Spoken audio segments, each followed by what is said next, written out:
Yoga my life पर आप सबका स्वागत है। आज एक बड़ी रमणीक जगह है जहाँ पे मैं आया हूँ आपसे बातचीत करने के लिए। ओम का प्रयोग हम आर्थिक तंगी से निकलने के लिए कर सकते हैं। साधनाएं कई प्रकार की होती हैं। कुछ साधनाएं ऐसी होती हैं जो हमें आर्थिक तंगी से निकालती हैं। इन साधनाओं में कुछ तांत्रिक साधनाएं होती हैं, कुछ सात्विक साधनाएं होती हैं। तांत्रिक साधना में तंत्र का प्रयोग होता है। सात्विक साधना में किसी प्रकार के किसी भी तंत्र का कोई प्रयोग नहीं होता है। हम हमारे चैनल योगा माई लाइफ पर हमेशा सात्विक साधनाओं की ही बात करते हैं, कभी भी हम तांत्रिक साधनाओं की बात नहीं करते, क्योंकि तांत्रिक साधना की जो प्रवृत्ति होती है, जो उसकी कैटेगरी होती है, वो तामसिक होती है और सात्विक साधना की प्रवृत्ति सात्विक होती है।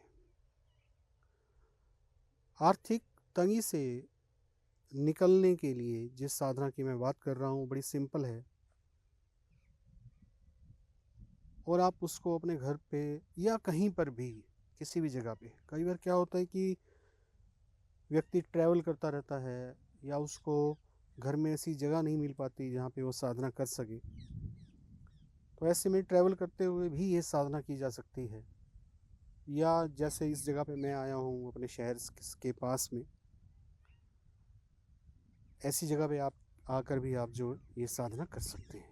किसी मंदिर में, कोई पुराना मंदिर हो वहाँ पे कर सकते हैं। यहाँ पे किसी प्रकार का कोई शोर नहीं है जहाँ मैं बैठा हूँ, पक्षियों की आवाज़ें आ रही। बड़ी सुंदर जगह है ये, जिसको वास्तव में सुंदर कहा जा सकता है। जिस साधना की मैं बात कर रहा हूँ, जो साधना आपको आर्थिक तंगी से उबारेगी, ऊपर लेके आएगी, वो है ओम साधना। ओम साधना का जिक्र आपने कई बार सुना होगा, हम लोग भी करते हैं हमारे चैनल पर।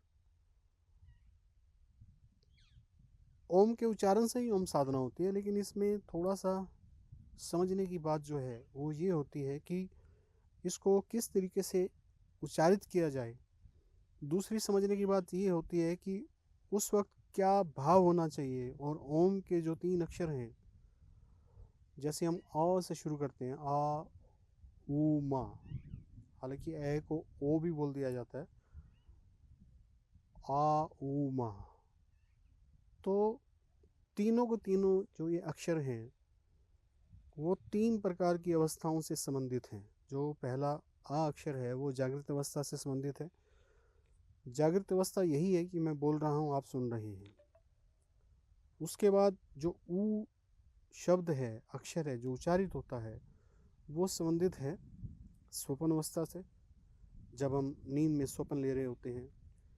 और जो तीसरी अवस्था है सुषुप्ति, जिसे हम उसके अंदर क्या हुआ ये तो अनुभव नहीं कर पाते, लेकिन वो अवस्था थी सुषुप्ति, वो अनुभव कर पाते हैं, वो माँ से रिलेटेड है। ये तीनों अवस्थाएं आज का टॉपिक नहीं है। आज का टॉपिक है कि किस तरीके से आर्थिक मदद हमें दे सकती है ये साधना, ओम साधना। पीछे मैंने एक वीडियो डाला था जिसमें मैंने बताया था कि ओम को उच्चारित करने के कई तरीके हैं। ऐसे ही इस साधना में एक पर्टिकुलर तरीके से हम ओम को उच्चारित करेंगे और वो हमें अर्थ के करीब लेके जाएगी। यानी कि वो मूलभूत सुविधाएं जिनकी हमें ज़रूरत होती है जीवन के अंदर, क्योंकि समाज का ताना बाना इस तरीके से है कि बिना मूलभूत सुविधाओं के हम लोग, जो एसेंशियल चीज़ें हैं वो हमारे पास होनी चाहिए। इसमें किसी भी आरामदायक आसन में बैठकर, जैसे मैं अभी बैठा हूँ आरामदायक बैठा हूँ, तो बस मुझे अब अगर अभी करनी हो ये साधना यहीं बैठकर, तो मैं खाली इतना करूँगा, अपनी रीढ़ की हड्डी सीधी कर लूँगा इस तरीके से। सबसे पहले प्रार्थना करूँगा। प्रार्थना हमेशा अपने शब्दों में होनी चाहिए। वैसे प्रार्थना के लिए मंत्र भी हैं, मंत्र भी बहुत अच्छे तरीके से काम करते हैं। एक बड़ा सिंपल सा मंत्र है, अस्तो मां सदगम। तमसो माँ ज्योतिर्गमे मृत्यु और माँ अमृतम गमे। बड़ा कमाल का मंत्र है, अगर इसको पूरे भाव के साथ इसका उच्चारण किया जाए, जपा जाए, तो बड़े कमाल के रिजल्ट मिलते हैं। इसको पावमान मंत्र बोलते हैं, इसका प्रयोग कर सकते हैं। नहीं तो अपने शब्दों में जिस चीज़ की आपको ज़रूरत हो वो आप ईश्वर से मांग सकते हैं और वो ईश्वर आपको देंगे ही। प्रार्थना करने के बाद आपको बोलकर 7 बार, प्रार्थना 3 बार बोलनी है अगर मंत्र बोल रहे हैं, और अगर मंत्र नहीं बोल रहे हैं, शब्दों में बोल रहे हैं, तो 1 बार ही काफ़ी रहेगा। इस तरीके से बैठने के बाद रीढ़ की हड्डी सीधी रखने के बाद जो प्रार्थना है वो आंखें खोल कर भी बोल सकते हैं और आंखें बंद करके भी बोल सकते हैं। उसके बाद आपको ओम का उच्चारण करना है। ओम के उच्चारण में जो स्ट्रेस रहेगा वो पहले अक्षर आ पे रहेगा। आ लंबा होगा, बाकी दोनों अक्षर जो ऊ है और माँ है वो छोटे रहेंगे। मैं आपको बोल के दिखाता हूँ। सांस अंदर लेंगे, गहरी सांस।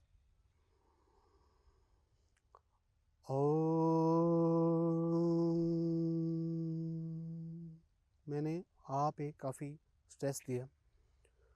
भाव जो है मेरा वो ईश्वर तक ये मैं पहुंचाना चाहता हूँ कि मुझे आर्थिक मदद चाहिए, और अर्थ जो है वो मेरे लिए ज़रूरी है। चाहिए, मुझे कोई भी चीज़ चाहिए तो मैं अपने पिता से, अपने ईश्वर से कभी भी मांग सकता हूँ। तो पहले बोल कर और फिर मन ही मन जब आप करेंगे तो भी इस तरीके का ही भाव रहना चाहिए जैसा मैंने बताया। फिर से बताता हूँ। सांस अंदर ली,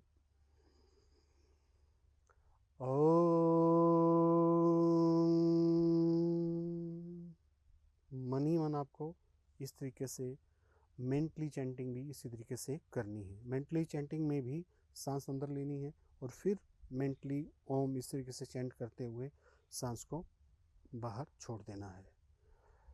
ऐसा आप 10 से 15 मिनट तक ये साधना कर सकते हैं। 10 से 15 मिनट तक करेंगे या 15 से भी आगे 30 मिनट तक लेके जाएंगे तो अर्थ के साथ साथ मानसिक जो लाभ है, मानसिक फ़ायदा है, यानी कि शांति है, वो भी आपको मिलेगा। अब इसका अंत कैसे करना है?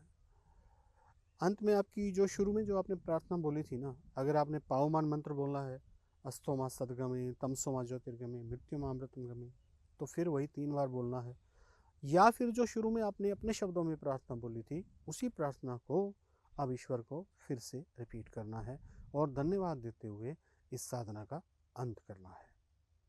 तो ये मैंने आज आपको बताया किस तरीके से आप ओम साधना से अर्थ की प्राप्ति भी कर सकते हैं।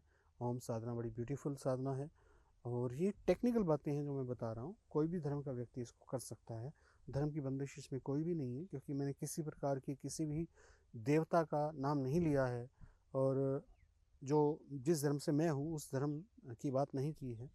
टेक्निकल बात बताई है, उस ईश्वर से प्राप्त करने के लिए प्रार्थना के बारे में बताया है। तो इसलिए किसी भी धर्म का व्यक्ति इसको कर सकता है। शुक्रिया, थैंक यू वेरी मच। आप सबका दिन मंगलमय हो।